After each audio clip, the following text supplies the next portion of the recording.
Good evening and welcome to the Village of Riverside Board of Trustees. I'd like to call this meeting to order. This is a regular meeting of the Riverside Board of Trustees, Thursday, September 28th, 2025. We have the privilege tonight of having a Boy Scout troop in attendance, so I would like to ask them to lead us in the Pledge of Allegiance. Please stand as you're able.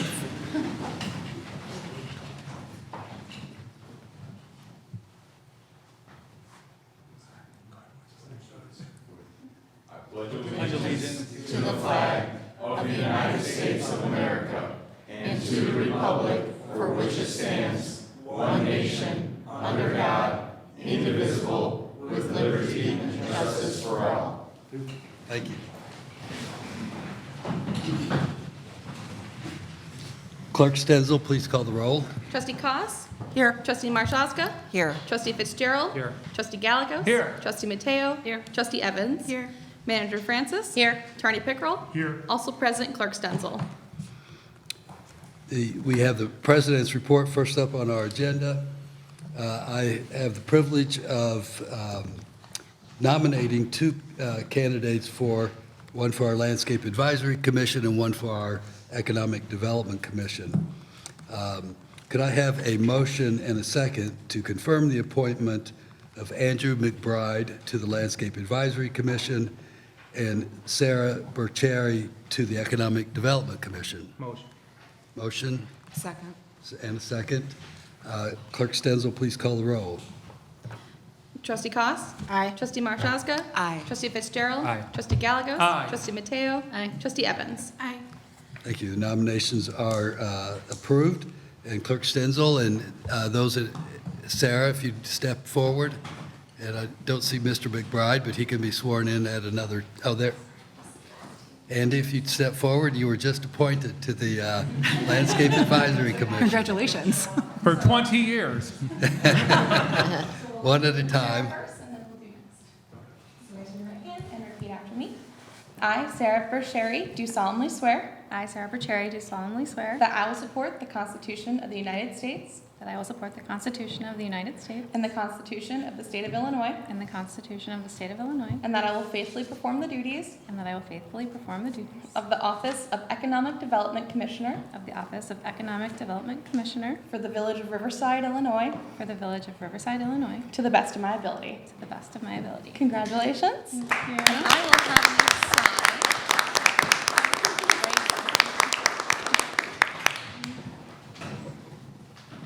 Excellent, thank you. All right, and then you can step over here. So you'll be repeating after me, but I have a very large cheat sheet if you need one. Thank you. So raise your right hand, please.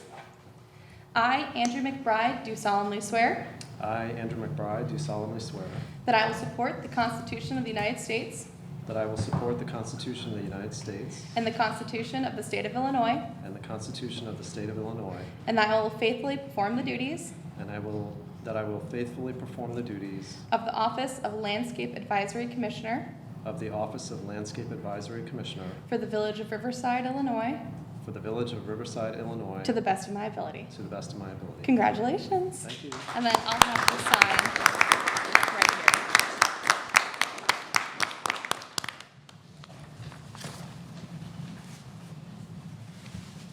Thank you very much. Yes. Thank you to both Andy and Sarah for your upcoming service to the village.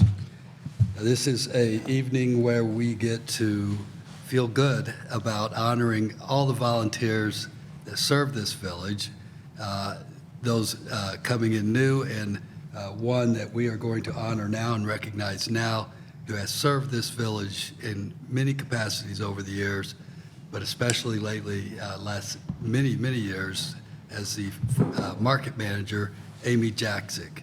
Amy has been the market manager working with our Parks and Rec Department, Director Balchiotti, and I will turn it over to Director Balchiotti.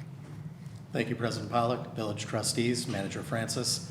It is always a privilege to recognize volunteers in Riverside, including those who don't seek recognition but certainly deserve it, like resident Amy Jaksic. Riverside Farmers Market, as you know it today, looks very different from when it started. But that market doesn't exist without the volunteer efforts of the market committee and volunteer manager, Amy Jackson. The Farmers Market was founded and run by volunteers from 2009 to 2016, when the village became involved in the logistics and coordination of the market. The truth is that the volunteers grew the market exponentially, and it became bigger than the original space allowed, which was between Township Hall and the library. I can still see extension cords coming out of the library windows for food vendors. As a volunteer manager, Amy was one of the original founders and has continued her efforts through this season for an amazing 16 years. The market was moved to the historic water tower and only grew bigger from there, even providing an essential and safe shopping option during the COVID-19 pandemic. We are an incredible 27 vendors this year with a diverse selection of products. Amy's dedication to the Riverside Farmers Market Committee has included recruiting new vendors, maintaining consistent communication with seasonal vendors, and collaborating with Parks and Recreation staff on market logistics. By shaping the market with a focus on sustainability and a producer-only vendors, we have one of the most unique farmers markets in the state. Amy has always been a driving force for these innovations, helping to ensure the continued success of the farmers market each year. So thank you, Amy, for all that you do for the farmers market and for the entire community.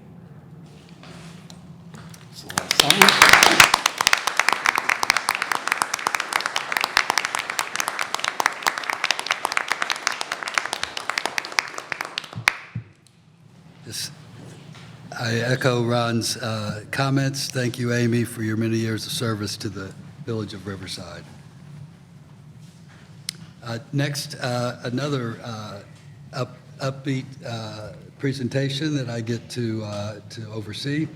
We have an Eagle Scout presentation. Aiden Veltman is going to present his Eagle Scout project to the village and the village board. Take it away, Aiden. Do we have the slides? Oh, thank Sure you. do. How do I go to The the next? down arrow Okay. will be the next slide. Thank you. So for my slide, I'm going to be talking about prothonotary warblers and the boxes that I set up in Riverside for them. So prothonotary warblers are a songbird that can be found here. They're either orange or yellow, depending on what lighting they're in, and they also have gray on their wings. During summer, they come up to this area in the U.S. for breeding season, and in the winter, they range from the southern United States down to South America. They eat mainly insects, which is good because they control pests like mosquitoes. And then while we were doing research on prothonotary warblers and if we should do the nesting boxes, if I should do the nesting boxes for my Eagle Scout project, we saw that they were nesting on the Des Plaines River, and we found some of their nests downriver from here. And we could hear some photos of young prothonotary warblers and a photo of an adult prothonotary warbler feeding one of its babies. And we also found, while I was doing research on prothonotary warblers to make the boxes, we found an article on the Wilson Bulletin that says that in 1912, there were prothonotary warblers nesting in Riverside, and they found a nest inside of a Chinese lantern in front of someone's house. Cool. And for the project, we found spots on the Des Plaines River. This is near the Scout Cabin on Roofdale and in Indian Gardens. And we had to put them, I think it's 300 yards apart for each one because they're slightly territorial birds. And for doing the project, we got the troop, the scouts, and the adults, most of them from the troop, to participate in the project. So we had to cut out the boards, and then I had my dad go to the high school he teaches at to use the CNC machine, which is in the bottom left photo, and he engraved the troop logo into the sides of every box. And then on the day of, we put the boxes together and set them up.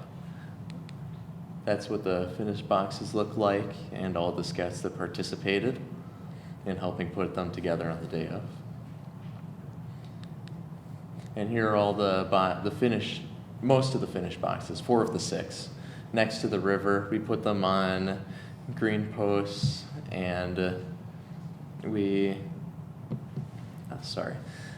put them on green posts, and we had a camera pointed at one of them to see if there were birds going in and out to that one. And sadly, we didn't see any prothonotarians going into that one, but we have seen nesting material in 2 of them, but we haven't cleaned them out yet, so we're not 100% sure. And I believe that is it. Thank you for listening.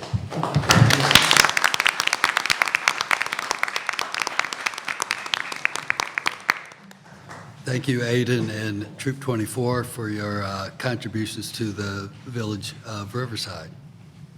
Trustees, any further comments? Or? I do remember when I was in Scouts, we had to do the same thing. A resident complained about the same thing that he complains about now, 50 years later. That was during the Reagan years. I actually would like to ask a question. What made you choose that bird? This was actually part of the presentation that I forgot to say. What made me choose the prothonotary warblers for nesting boxes is around when COVID started, me and my dad started doing birding. And we got, on one day, we saw a prothonotary warbler in Riverside, and we took photos of it, and my dad posted them on the Riverside Nature Network, and everyone was talking about it because we didn't know this at the time, but after we posted it, everyone was talking about how it was such a rare bird and that very few people had seen it in Riverside, and everyone was talking about it, and people were asking us where we saw the bird to find it. It was really cool and fun. So, and they're really pretty birds, so I wanted to see them in Riverside more. That's awesome. Yes, it's a wonderful story, and it's also impressive the amount of background research you did on the bird and its history in Riverside, too. So thank you for that. Thank you. Thank you.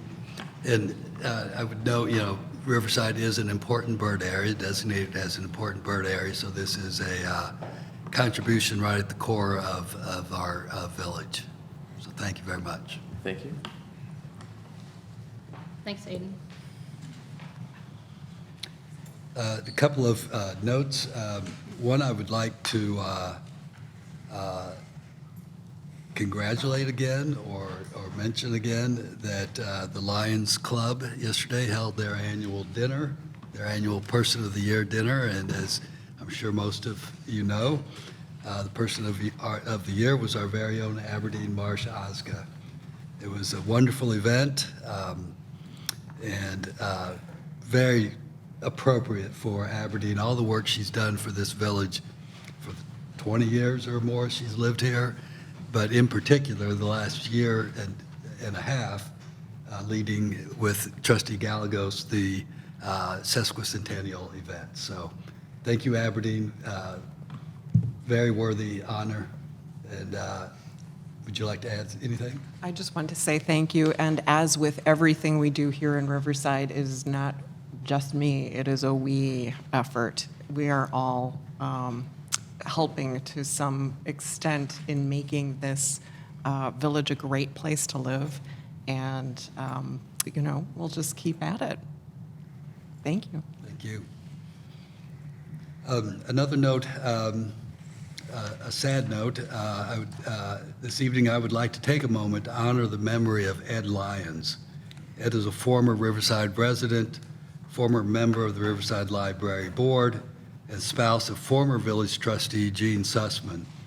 Ed was an accomplished individual who believed deeply in people and in community. Ed was quick-witted and had a wonderful sense of humor. He often introduced himself as Mr. Gene Sussman, underscoring both the love and partnership he shared with his wife and her well-established reputation in the community through years of volunteer service.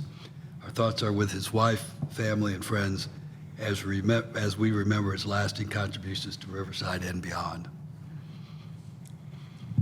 Upcoming meetings include September 22nd, Parks and Recreation Board at the Riverside Village Hall, September 24th, Planning and Zoning Commission meeting, Riverside Village Hall. These meetings start both at 6:30 p.m. Our next board meeting is on October 2nd. It will begin, we will have a strategic planning session, a special meeting at 4:30 p.m. at 43 East Quincy Street, our Parks and Rec building. And our regular meeting, as always, will be held here at the Village Hall starting at 6:30 p.m. Trustee reports. Are there any trustee reports this evening? Manager's report. Manager Francis. Thank you. I have a couple of items this evening. First, I want to make the statement that we appreciate everyone's patience regarding the First Avenue road closure. I know it has been extremely challenging this week. Please know that our police department is doing everything to mitigate congestion and traffic hazards. The rerouting of traffic that occurred midweek was due to the influx of cut-through traffic and gridlock in the middle of the village. Please note the village has done as much as possible to stay on top of the issues associated with this closure. Also, please note that the village does not approve any work that is completed on First Avenue. That is all IDOT. So IDOT approved the road closure. We found out. And as soon as we found out, we began making plans as it relates to that closure. The contractor that BNSF hired, because that's why First Avenue is closed, is due to BNSF work on their line, has told us that as soon as they are ready to complete the work, we will work diligently in coordination with them to open up First Avenue and to let the public know that it has been opened up, because also next week there is a partial closure on Ogden closer to LaGrange. So additionally, I wanted to make mention that I'm very proud of the fact that our dispatch center, West Central Consolidated Communications, now offers text to 911 service. So those of you that didn't see our e-flash, this is basically how it works. You enter 911 in the to field of your text message, and you briefly describe your emergency, and if possible, providing your location. Then the dispatcher will stay engaged and respond to you, and they'll ask you follow-up questions via the text to 911. And some important reminders are call if you can, text if you can't. Voice calls remain the preferred method of communication. If you are texting, keep messages brief. Avoid using any type of emojis, photos, or abbreviations. Text to 911 is available only where supported by wireless carriers. Roaming and Wi-Fi texting will not work. And also, please note the text to 911 is centric to only our dispatch center. Those are the communities of Riverside, Brookfield, McCook, and North Riverside. So we cannot speak to the other surrounding dispatch centers of whether or not they've implemented it. So if you are in another community, another location, whether north, south, west, east of here, I can only attest to the fact that we currently have that. So once again, I go back to calling in an emergency is the best method, but if not, texting is secondary. And that is all I have this evening. Thank you.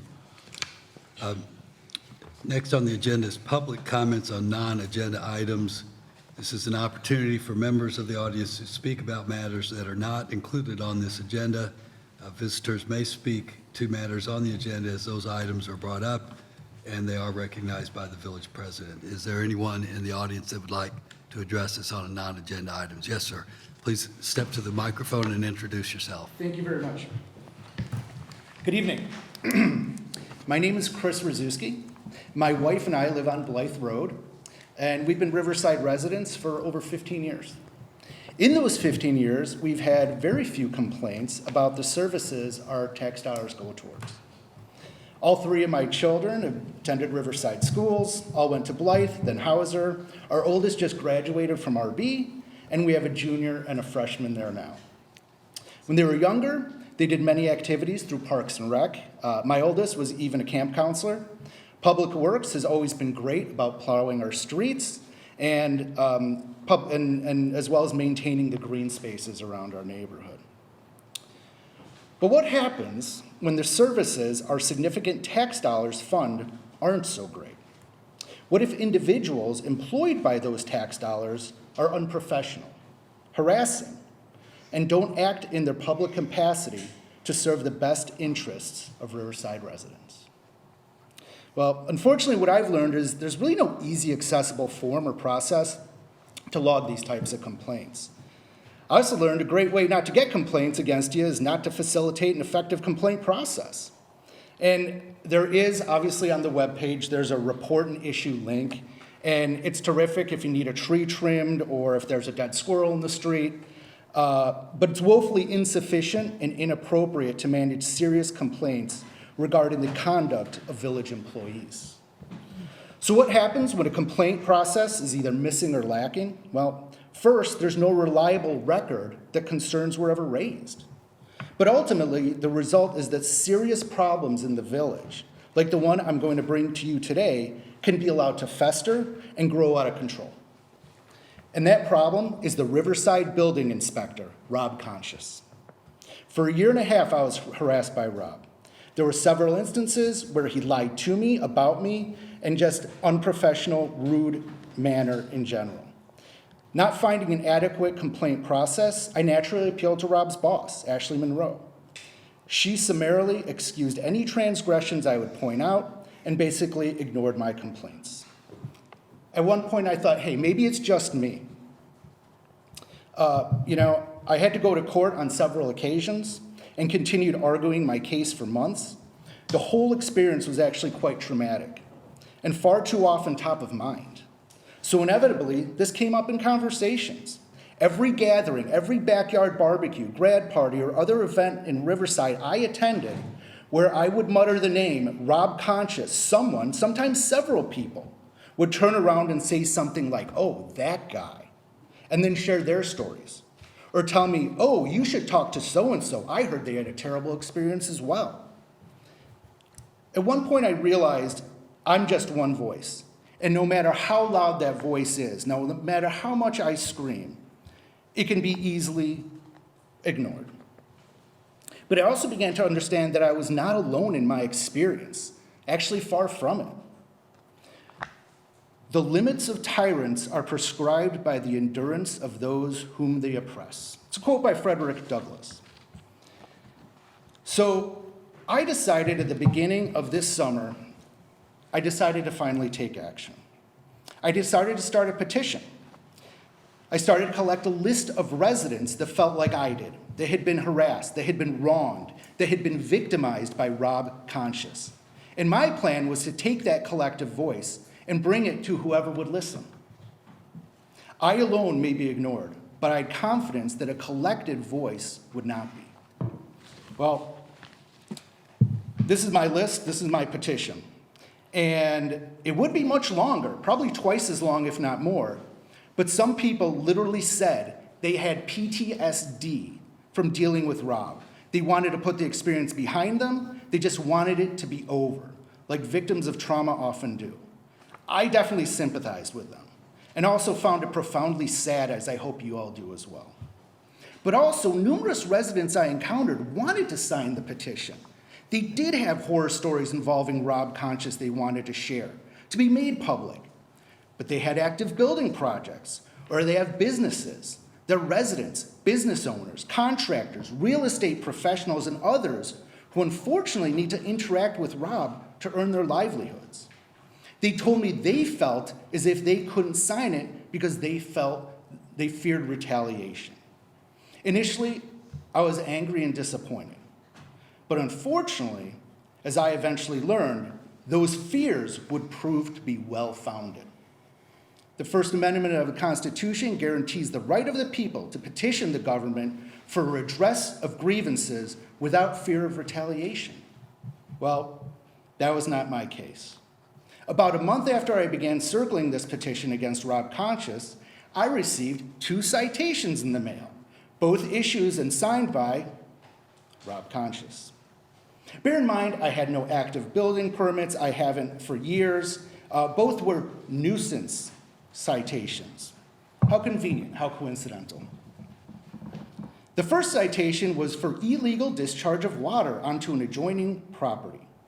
Well, apparently, my 18-year-old had moved a hose when he was cutting the grass, and he left it a few feet from my property line. The result, according to Rob's pictures that he showed in court, was about 6 square inches of wet mulch behind my neighbor's garbage can. I know what you're thinking. The horror. Yeah, I went to court, pled my case.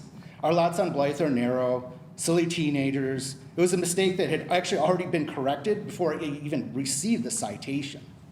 A 2-year-old couldn't move that hose. The judge even openly admitted there was no damage, but apparently, quote, any water onto a neighbor's property is unacceptable. I was fined $400. My donation to the village. This is not some horror story from an HOA somewhere in Florida. This happened right here in our village. If anyone's ever turned on a sprinkler in their front yard, water oversprayed onto a neighbor's driveway or the grass or onto the sidewalk, well, you better be careful because in the town of Riverside, if you're an enemy of the building inspector, you can get a citation in the mail and be fined hundreds of dollars. Does that sound like a town you want to live in? Sir, can you wrap it up? We have full agenda business. Yeah. So multiple different instances of this where I'm glad to share. But the first thing that I would ask is that a dedicated policy and process be implemented for those specific types of complaints, something appropriate to potential grave things that can happen against residents. And then as a part of that, any complaint process be made publicly accessible, auditable, and reportable.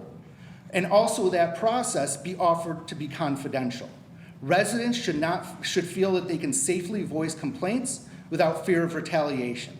And I don't want what happened to me to ever happen to another Riverside resident. Second, as I already asked for, I think myself and residents of Riverside demand accountability. I, once again, request a formal and impartial investigation be launched into not just my allegations, but those of other residents.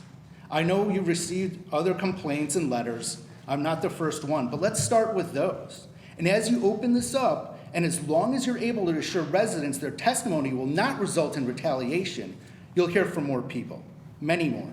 And what you'll find is that what you're hearing here is just the tip of the iceberg. Only a small sample of what village residents have suffered from Rob Conscious. I thank you for your time, and I appreciate it, and I hope you do the right thing. And this is an administrative matter. It's not a matter for the village board. Our manager, Jessica Francis, will handle this and has been handling this. We do have a process for complaints. In addition to Riverside Responds, there's also telephones and emails. Anytime we receive a complaint about an employee, I can assure you, Manager Francis takes care of it, addresses it in a proper and legal way. So we do not do that investigation in public, as it should not be done in public. Our manager is very capable of handling these matters as they should be handled. So I appreciate your concerns and appreciation, but I'm sure that Manager Francis and her staff will be in touch as needed. Anyone else in the public would like to comment? Yes, sir. And Hi there. I should have said something earlier. We do have a policy of limiting public comments to 3 minutes, 5 minutes. We have that, So anyway, it doesn't If matter. it's repetitive. Please be brief. We do have a full agenda. It's going to be brief. My name is 5 Adam minutes. Hefner. I've lived in town for 12 years. I'm here to support Chris. I had a very similar experience. You've made clear that we shouldn't be addressing this here, but I'm going to be fast. You received a letter from me last year. I kind of gave up on it because Trustee Evans was the only one that responded to me. But I just want to reiterate that, we had a project. We had approved permits. The project was completed. Rob came out, found violations. We complained, found other violations, for instance, an electric violation after we had already passed electric. I will reiterate that I've talked to many people like Chris has that have had the same sort of experiences. Everyone is afraid to speak up because they're afraid of retaliation. This is a problem. I really hope you guys take it seriously. It was a terrible experience for my family and I. It hurt us financially. The project took a lot longer than it should have. I don't think we were treated fairly, and I know that there's many other people in the community that feel the same way. So I'll keep it at that, and I appreciate you listening tonight. Thank you. Any other non-agenda public comments? Seeing none, move on to the consent agenda. Clerk Stenzel, please read the consent agenda. Approve voucher list of bills, September 18th, 2025. Approve Village Board of Trustees regular meeting minutes, September 4th, 2025. Review and file Board and Commission minutes. Historical Commission regular meeting minutes, July 21st, 2025. Landscape Advisory Commission regular meeting minutes, August 12th, 2025. Review and file department monthly reports. Finance Department, July 2025. Community Development Department, August 2025. Public Works Department, August 2025. Police Department, August 2025. Fire Department, August 2025. A resolution appointing a delegate and an alternate representative to the Board of Directors of the Intergovernmental Risk Management Agency. A resolution authorizing the approval and execution of an intergovernmental agreement establishing a multi-jurisdictional task force to deter organized criminal activity and provide emergency mutual aid and investigative services. A resolution waiving competitive bidding and authorizing the village manager to enter into various purchase orders. Thank you. Do any of these items need to be removed? If not, could I have a motion and a second to approve the consent agenda? Motion? Seconded? Motion and a second. Clerk Stenzel, please call the roll. Trustee Koss. Aye. Trustee Marshazga. Aye. Trustee Fitzgerald. Aye. Trustee Gallegos. Aye. Trustee Mateo. Aye. Trustee Evans. Aye. Thank you. Consent agenda is approved.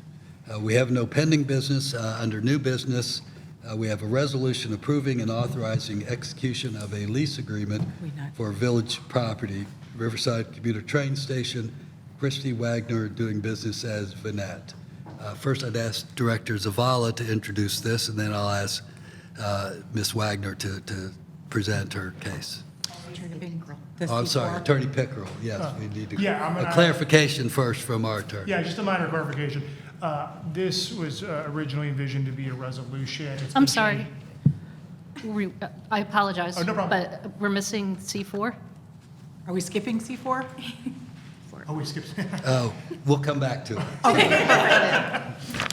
We've got momentum now. All right, let's do it. Inadvertently skipped over. We're already it. on a roll here.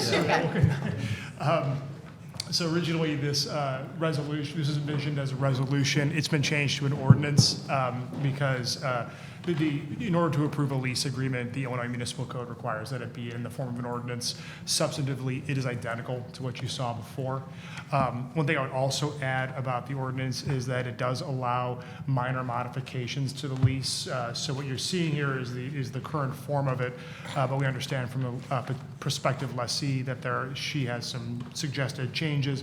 I'll just note that if the changes we're discussing at the moment are non-substantive, that the essential terms of the lease, location, price, duration, none of that will change. If during the course of our discussions, anything substantive comes up, it will come back to the board, so you'll be able to see that. This stuff we're talking about is more in the realm of clarifications. So, Thank you. Director Zavala. Thank you. Good evening. From time to time, the village board has authorized the use of space within the Riverside train station for the operation of independent businesses. This year, community development was approached by Riverside resident Christy Wagner, who is interested in starting a boutique wine shop called Vanette. Included in your agenda is a 3-year lease agreement that would provide stability for the local business and incorporates expectations for the allowed use of the leased area. And I would like to introduce you to Chrissy Wagner, who's here to tell us more about her exciting new business.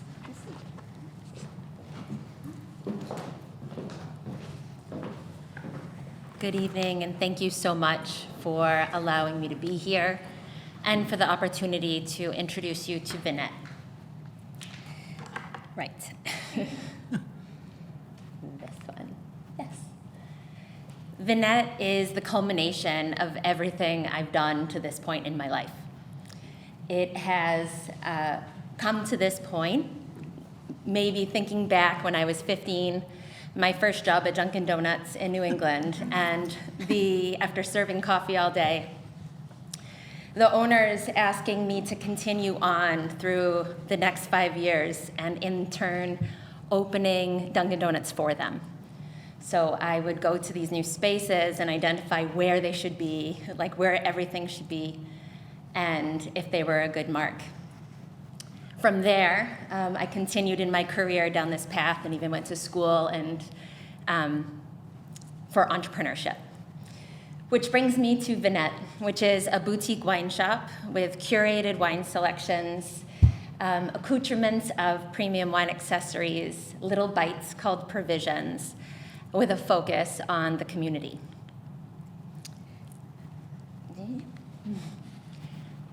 Vinette's mission is to curate wines and experiences that foster conversations, connection, curiosity.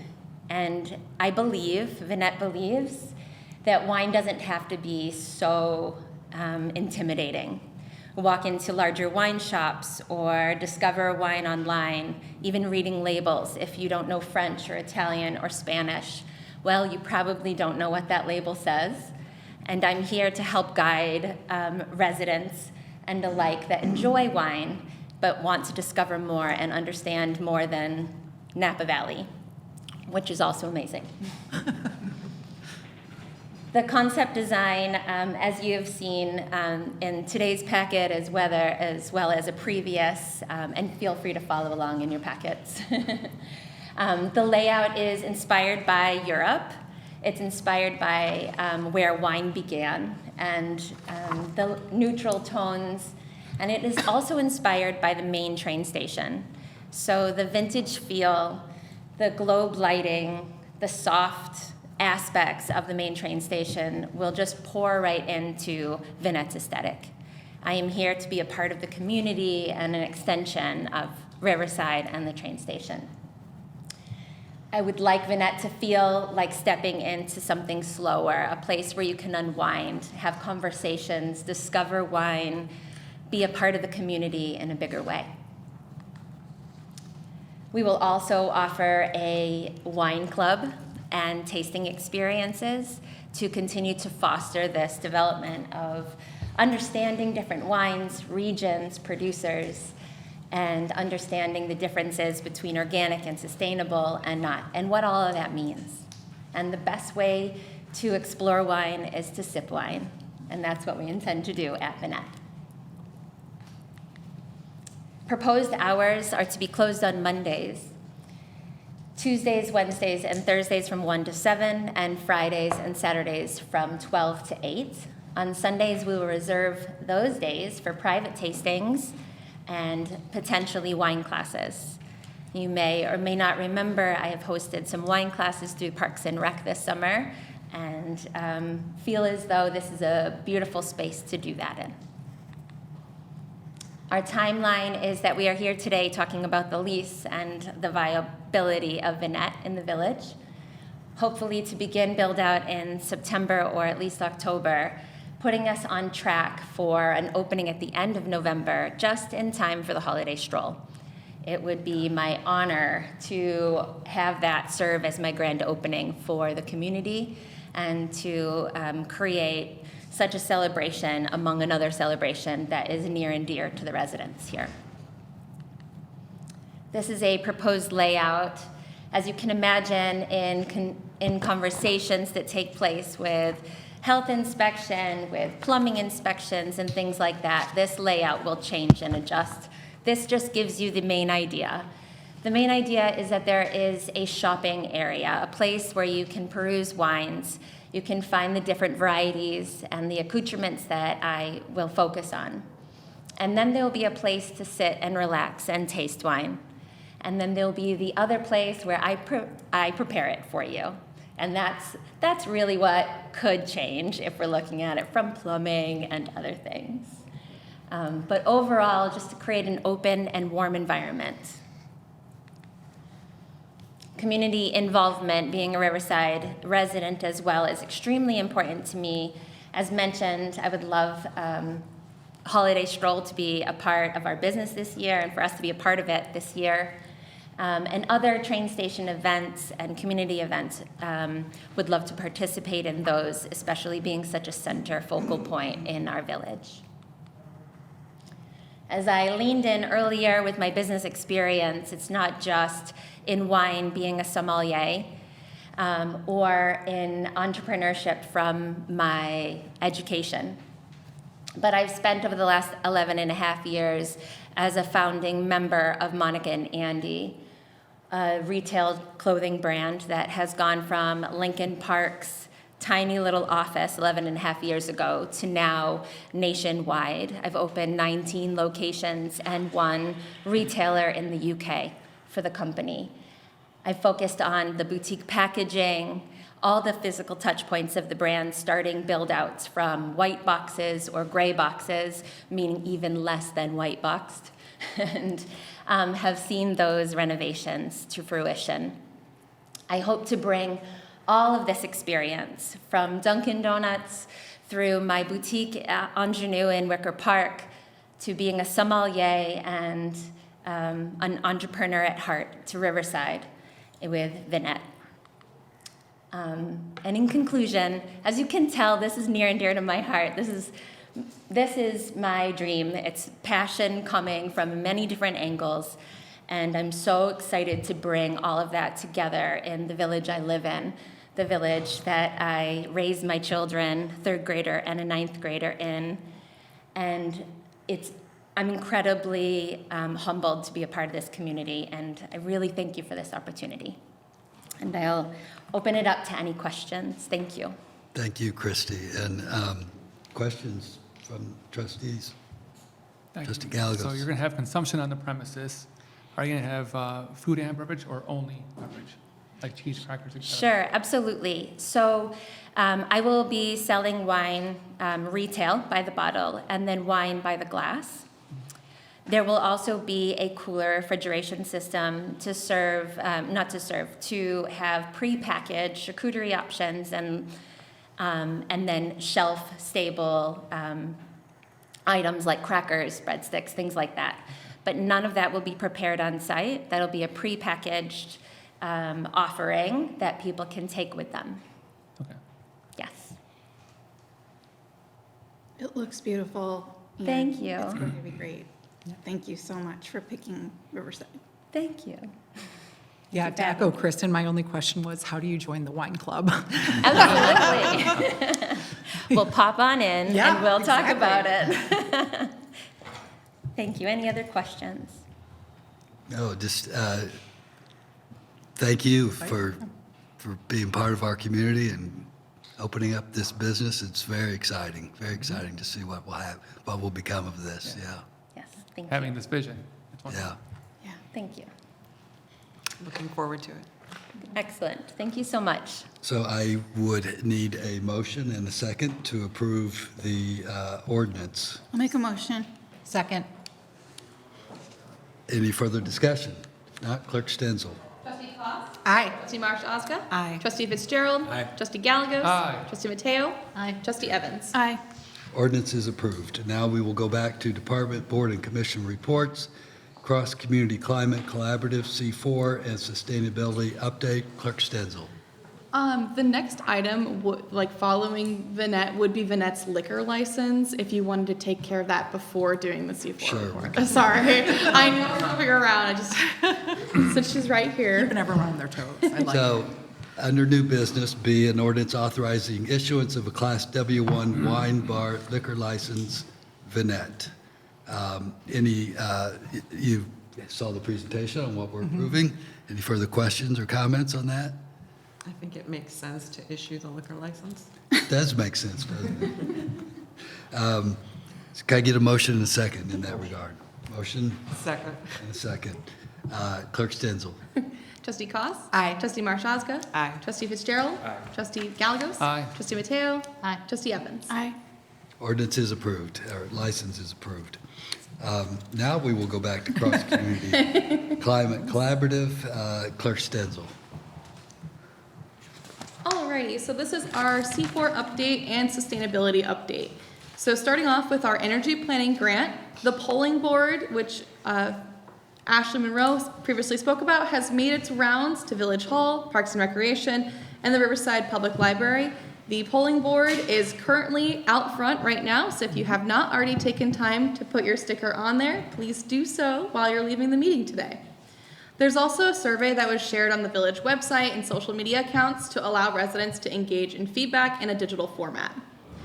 The survey thus far has received approximately 116 responses. Initial results show strong community interest in energy upgrades and a range of challenges related to cost, awareness, and building characteristics. The input that is received through these surveys will be incorporated into the developing energy plan that Nutter Consulting is creating, which staff is currently reviewing a draft of. Staff will then provide feedback to Nutter Consulting of the draft. They'll incorporate those changes, and then the draft revised with village staff feedback will be released to stakeholders and the public for further comment. Moving on to the sustainability by the numbers, this is roughly for the third quarter of 2025. Future sustainability updates are going to incorporate action items from the energy plan as well as data pulled from ICLEI. ICLEI is used for monitoring, forecasting, and reporting the village's greenhouse gas emission inventory. So the first item I want to focus on is compost. The village has entered into agreement with Waste Not Compost, a provider of year-round small container curbside collection for food waste and household compostable materials. Waste Not provided a report that the total weight collected from Riverside residents is 36,240 pounds, which equates to 35,931 miles offset, which is, and also 1,605 gallons of gasoline. Additionally, the finance department will be doing an educational campaign to promote paperless billing. Currently, of the approximately 3,000 accounts, there are 36% enrolled in paperless billing. The finance department has a goal of 50%. For 2026, if any department, board, or commission has quantifiable sustainability goals, I plan to incorporate those into these sustainability by the number updates. Finally, the Regional C4 Group is hosting its inaugural Mayor and Community Forum next Thursday, September 25th, from 12 p.m. to 2 p.m. at the Ironworkers Local 63 Training Center in Broadview, Illinois. The event is RSVP required. The village has posted a link to RSVP on our website. If you navigate to Community, Green Initiatives, and C4 on the village website, or if anyone has questions, they can reach out to me and I can help them RSVP. This event will allow different community members and stakeholders to connect. Collaboration is incredibly important for sustainability. While the primary goal and focus is Riverside and the road to 2050, it's important to help all communities and learn from each other on ways that we can enact green initiatives that will benefit us of all. If Trustee Marshazga has anything to add, you're welcome to do so. I have nothing to add at this time, other than that I do plan to attend the event. Thank you. Clerk Stenzel, any other comments, questions from trustees? I just wanted to make a comment on the composting too. I know that on Flood Brothers website, you can also compost in conjunction with your yard waste.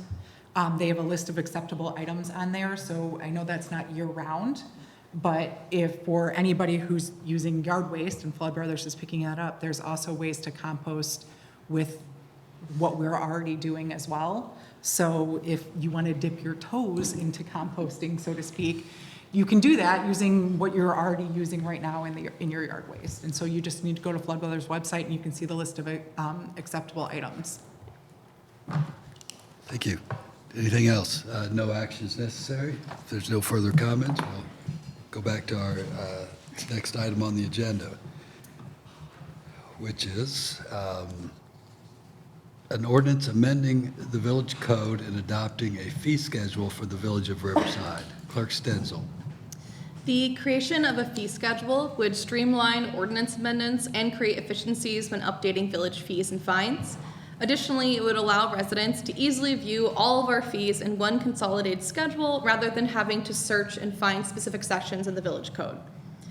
This fee schedule would be easily accessible on our website and posted physically at village offices. Currently, staff does not have the capacity to conduct a comprehensive overview of the entire village code to fully create the consolidated fee schedule in one go, so updates will be made over time as changes are made to various sections of the village code and respective fees. Included in the adoption today for the fee schedule is an ordinance amending the motor vehicle tax fee section of the code, which governs vehicle stickers.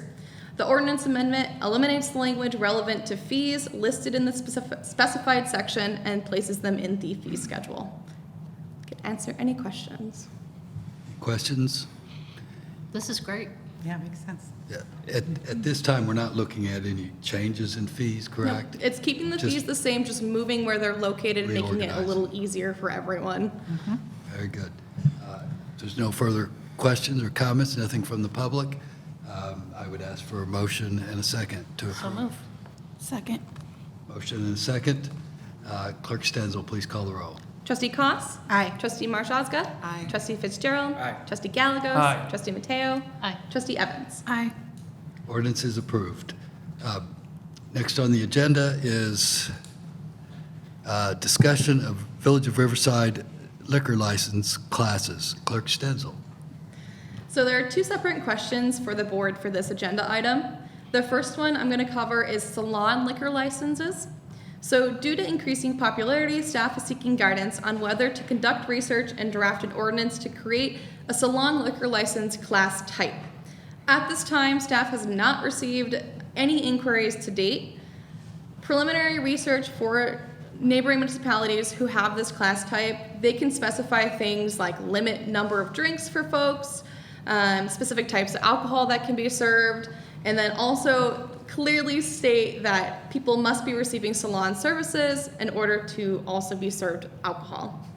The village currently has 12 salons, spas, barbershops licensed with business licenses. Like I said, though, none of them have currently sought out this type of liquor license.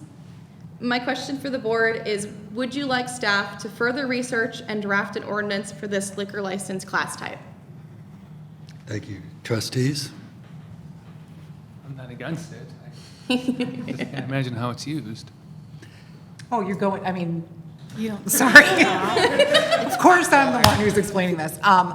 Like, for example, if you go in with your wedding party and you have 8 people all in a wedding party getting services and you want to drink champagne in between manicures or something, like, or hair, getting your hair done. These are things that probably men don't do it as Oh, for much. 2 on that one, but go ahead. Anybody else want to try that? But you know, like maybe if you're all Okay, going all in and right, getting haircuts, you want to It's drink a beer. used, it's used, all right. Yeah. I'm not So against my it, so, brother-in-law goes and gets Yeah, fine. it's a lovely thing. Okay, I'll But take your you're word talking for about it. selling champagne, not complimentary.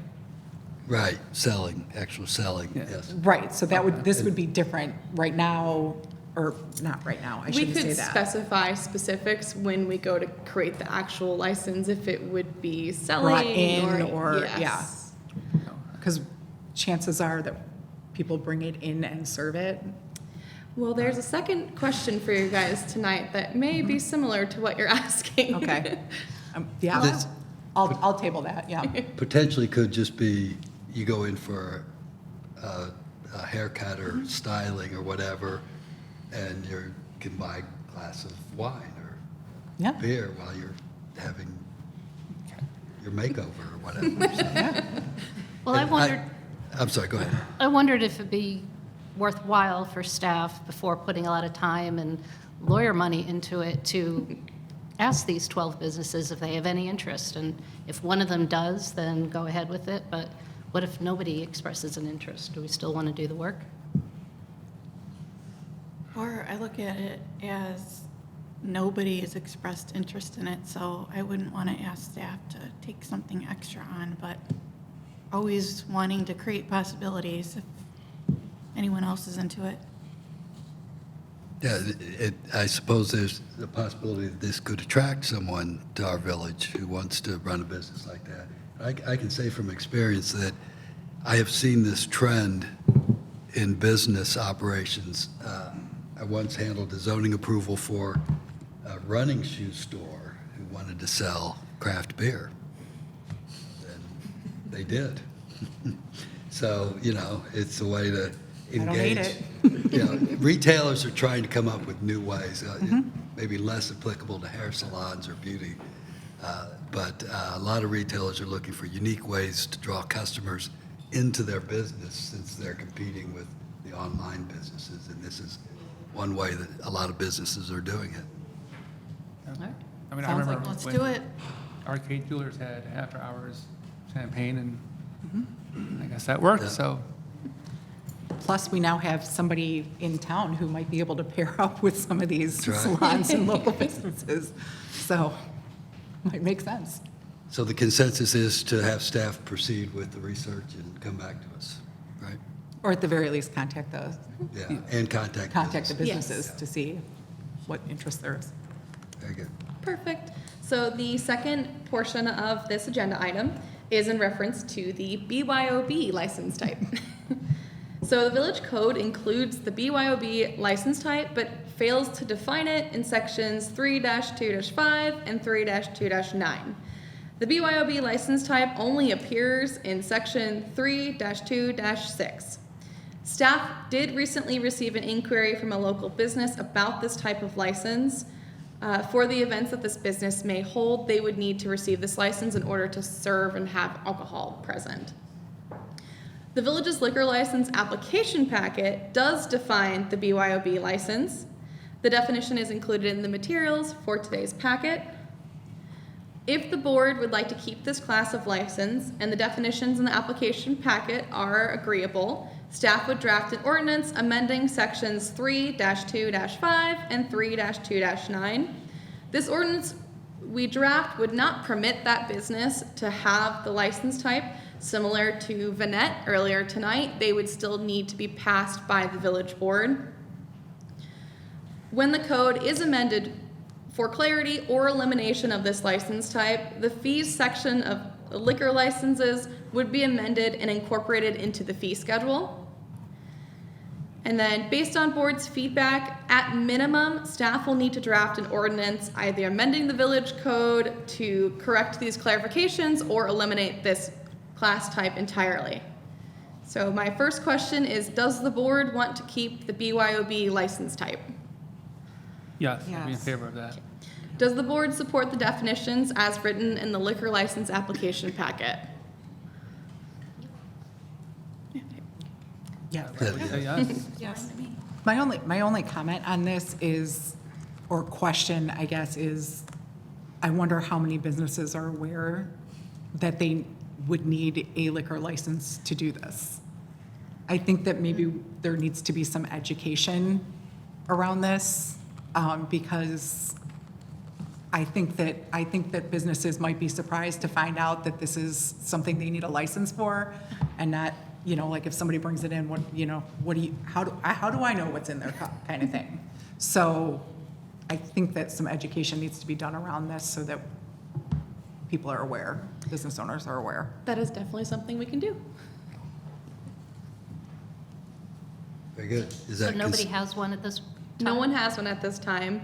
When someone inquired about it, I looked into the code, and that's when I saw kind of the missing pieces, talked to Attorney Pickerel, and that's when we came to this needs to either be eliminated or clarified, one or the other.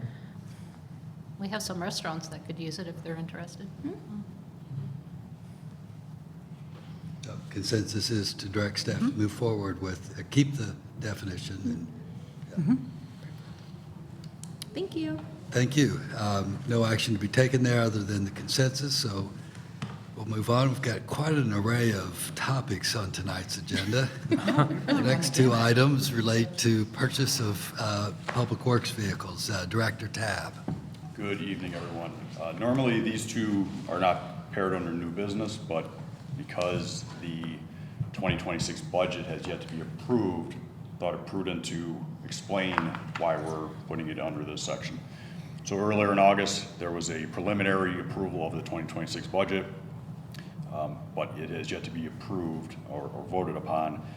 But the way the market is these days for vehicle purchases, the orders have to be often placed well in advance of the delivery of the vehicle.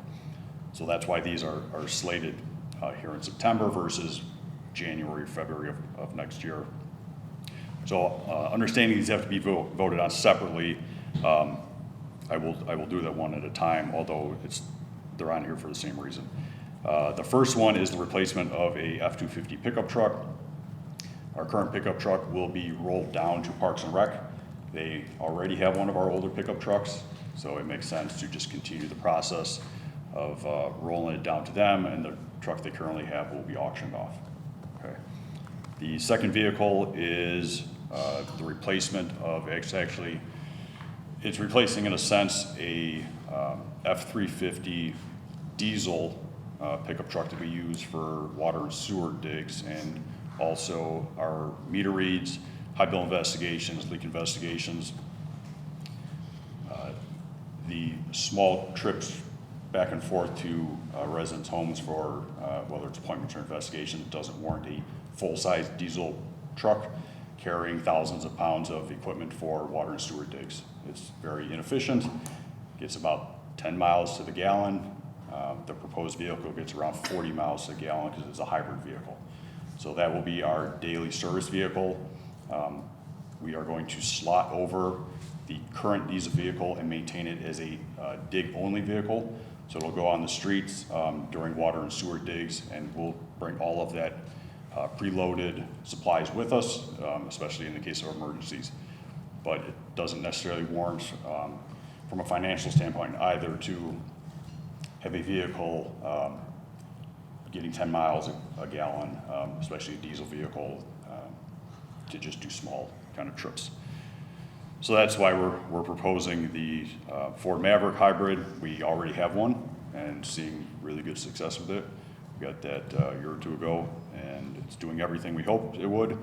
Still maintaining that high mileage, and if you'll notice, I believe somebody pointed out a couple months ago, the kind of the inverted diesel versus unleaded on our monthly reports. And that is one of the reasons, is because we are now converting the majority of our trucks from diesel to gas, and then some of those gas are actually hybrids. So we're using less diesel overall and going to the cleaner burning gas / hybrid. So that's the gist of the vehicles, and they're slotted on here because I have to order them prior to the official budget being approved for next year, just so we can get in line and take delivery next year. Any questions? Any questions for Director Tab? No questions. We'll take these one at a time, and I did fail to read the full title of the agenda item. First item is a resolution authorizing the village manager to waive competitive bidding and execute a sales agreement with Curry Motors Frankfurt, Inc. for a total amount not to exceed $51,877 for the purchase of a 2026 Ford F-250 pickup truck. Can I have a motion? I'll make a motion. Second. Motion and second. Clerk Stenzel. Trustee Koss. Aye. Trustee Marshauska. Aye. Trustee Fitzgerald. Aye. Trustee Galagos. Aye. Trustee Mateo. Aye. Trustee Evans. Aye. Motion is approved. The next item is a resolution authorizing the village manager to waive competitive bidding and execute a sales agreement with Curry Motors Frankfurt, Inc. for a total amount not to exceed $35,718 for the purchase of a 2026 Ford Maverick hybrid pickup truck. Can I get a motion and a second? I'll make a motion. Second. Motion and second. Clerk Stenzel. Trustee Koss. Aye. Trustee Marshauska. Aye. Trustee Fitzgerald. Aye. Trustee Galagos. Aye. Trustee Mateo. Aye. Trustee Evans. Aye. Motion is approved. That concludes our business for this evening. We do not have a need for executive session this evening, so I'd ask for a motion and a second to adjourn. So moved. Second. Motion and a second. All in favor, say aye. Aye. Any opposed? None. We are adjourned.